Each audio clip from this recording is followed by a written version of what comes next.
So, apa cerita sebenar Teresa Kok dengan Jamal ni? Cerita dia macam ni. Teresa Kok dia telah menang kes fitnah yang difailkan 7 tahun lalu oleh Jamal. So, Jamal ni dia orang kuat UMNO, so dia diarah untuk bayar RM300,000 kan kepada Teresa Kok. Tapi malangnya Jamal gagal bayar baki. Kenapa benda ni berlaku? Jamal pernah buat tuduhan dakwah kepada Teresa Kok yang kononnya Teresa Kok ni pernah menyalahgunakan duit dana Yawas dan itu tidak dapat dibuktikan dekat mahkamah, dan akhirnya Jamal kalah dalam kes ini dan Teresa Kok menang. Maka Jamal kena membayar RM300,000 kepada Teresa Kok. Tetapi kan dia dah bayar actually, tetapi ada masih lagi baki tunggakan. Jamal gagal bayar baki kos RM66,000.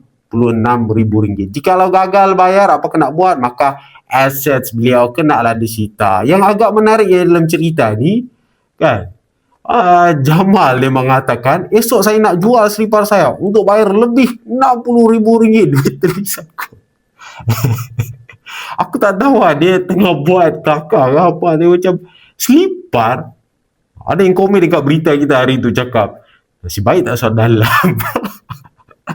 Aku tak tahu, RM60,000 boleh tahan. Mungkin jenama selipar dia lain macam. Adakah ini satu penyindiran atau apa, kita pun tak tahu.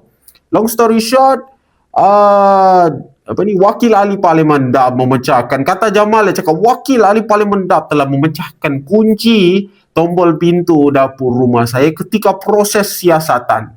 Saya rasa, kata Jamal, saya rasa ini kes tidak layak sampai sanggup memecahkan rumah saya. Tindakan ini mengancam keselamatan saya dan keluarga saya, maka saya akan buat laporan polis berhubungan kejadian ini, kata Jamal. Jamal kecewa dan percaya perkara ini sengaja dibuat sebagai propaganda, kata Jamal. Akhirnya Jamal dapat lelong dia punya selipar ni sebanyak RM33,000. Selipar sebelah aja tau. Ini baru sebelah ni. Nah, selipar kau yang berjenama tu berapa juta? Selipar yang akhirnya terjual weh, RM33,000. Kau pakai acah-acah nak berjenama beratus ringgit, ini tak boleh lawan selipar Jamal. Kalau nak tahu award selipar paling valuable of the year adalah selipar Jamal, RM35,000. Pecah rekod. Nike dan Adidas pun terkejut. Belum lagi tuala dia pun ada orang beli dah, RM33,000. Total dia dapat RM66,000. So terbayarlah dia duit RM66,000 dia ni kepada Teresa Kok, dan guaman Jamal akan menghantar duitnya ni ke pejabat Teresa Kok.